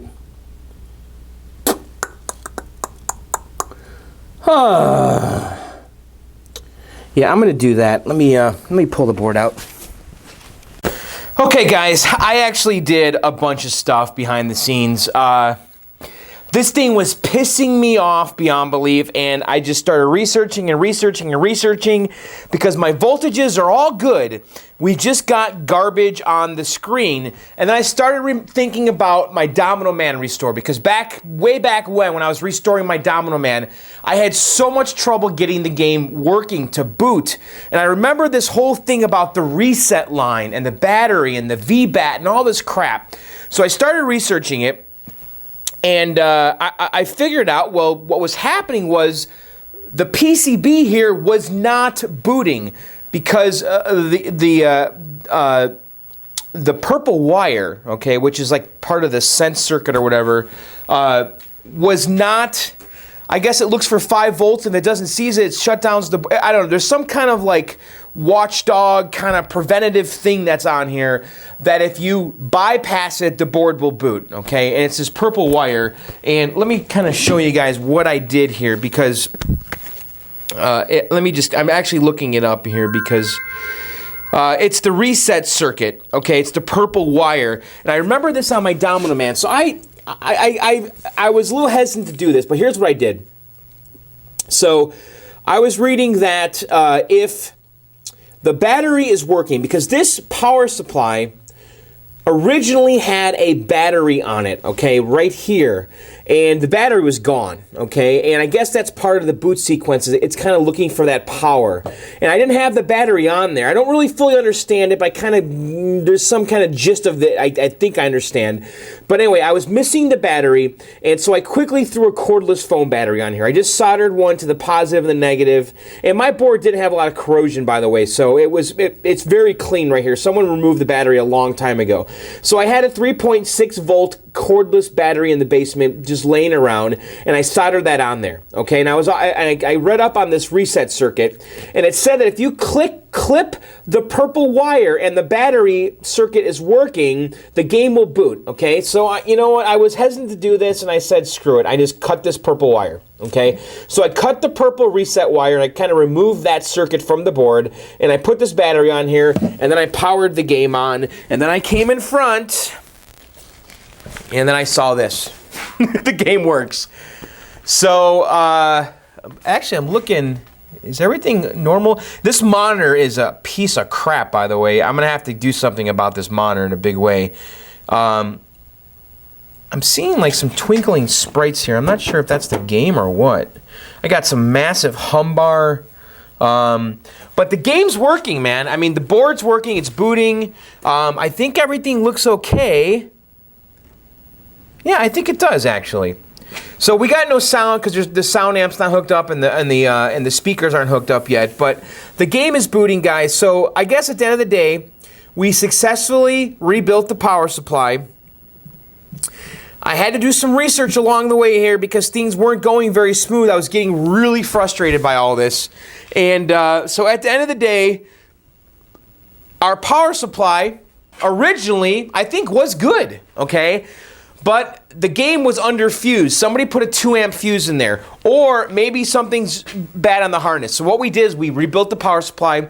Maybe we didn't have to, I don't know. But it was good that we redid it anyway. We rebuilt the power supply. We disconnected everything from the board except for the power and the video. So I removed all those variables. We put the correct fuses in there. We turned it on. We had garbage on the screen. I researched it. Turned out it was the reset line. I soldered a battery onto the power supply. I cut the purple wire. I turned it on. And here we are. The game is working. So Journey, well, it works. We got no sound. We can't play it, but it's on the screen. And there is something that's troubling me, though, because let me see if I can make it do it here. So if I turn it off and then turn it on, and we come up front, see soundboard error, it says. And I don't know if that's a fast boot thing. Let's see, it's going through. It's passing. So maybe if you turn it on and off really fast, you get an error. I don't know. 1, 1000, 2, 1000, 3, 1000, 4, 1000, 5, 1000. All right, let's go up front. Yeah, soundboard error. I wonder what that means. I don't like that.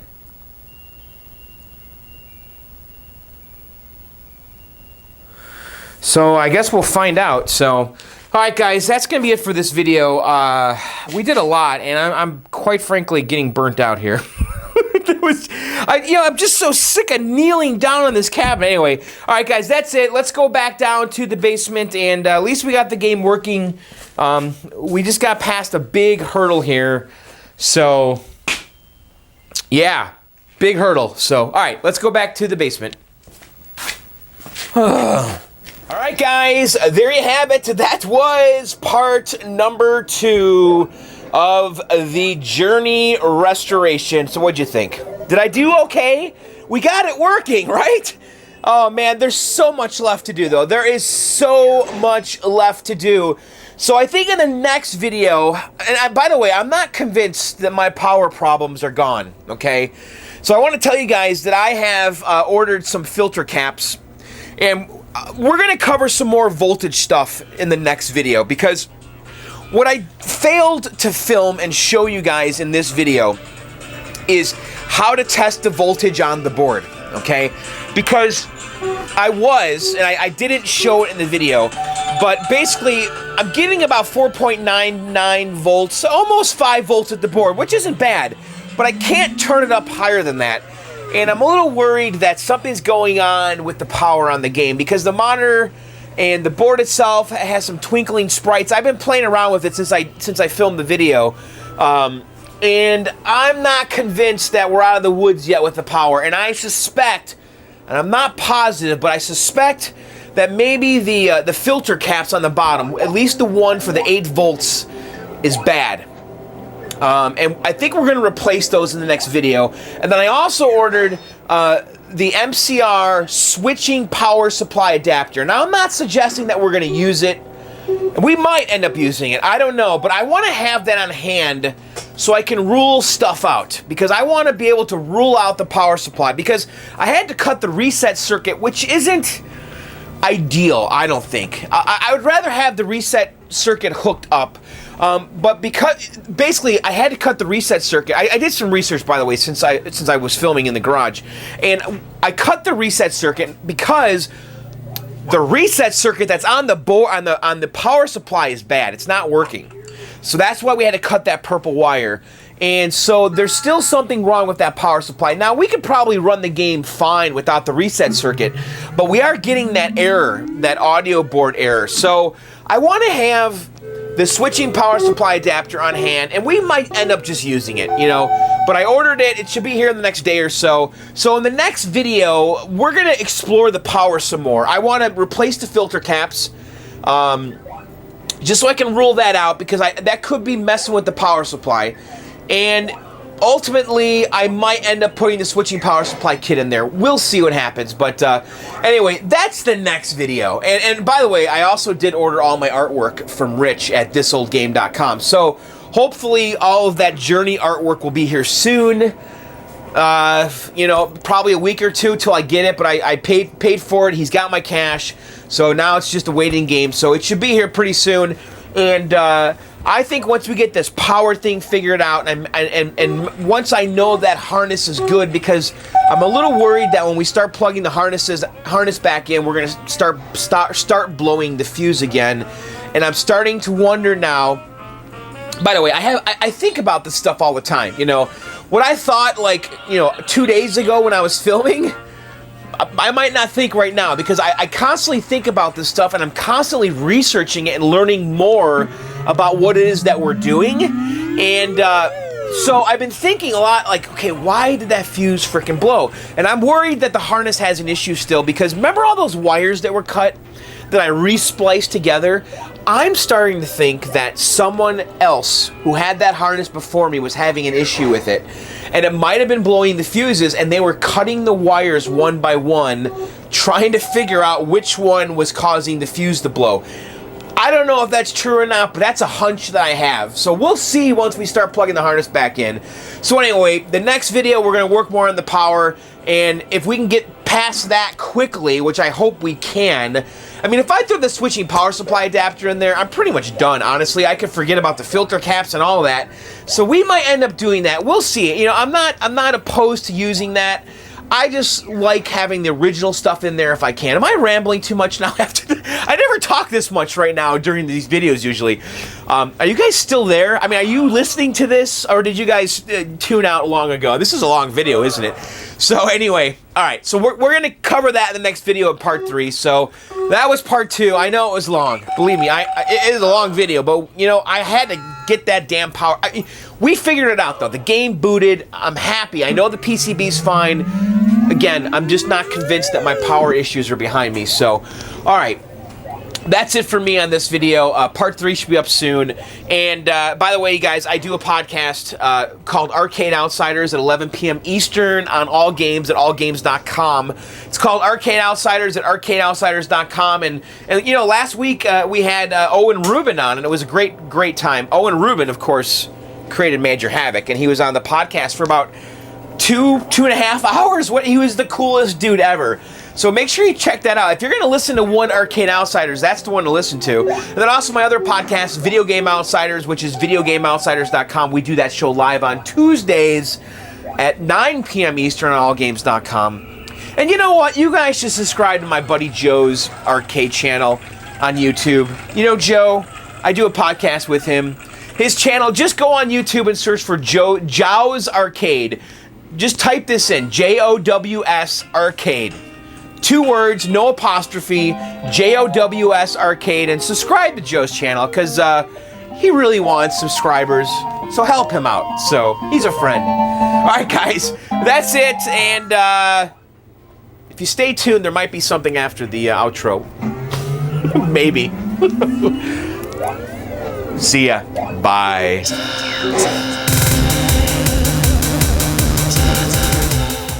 Okay, I went online and I looked up the MCR Power Supply FAQ here, and basically we can test the voltages on the power supply and not on the harness. I really want to rule out that Molex connector over there that I crimped, and the amp connector. So the 5 volts we can test by putting our negative on A and our positive on B, and there's a little diagram here that shows that C106 here, which is one of the caps we changed, which is going to be that cap in that back corner back there. So A, negative goes to A and positive goes to B. I could probably grab ground somewhere else. I'm just kind of thinking about how I want to grab it. So let me turn this on. So we have the power to it. And so basically I want to put my positive on B, which is this cap right here. That's B. And then we need to grab ground somewhere. It wants me to grab ground on the other side of this. Ah! Just got shocked. Holy shit. What was that all about? That was weird.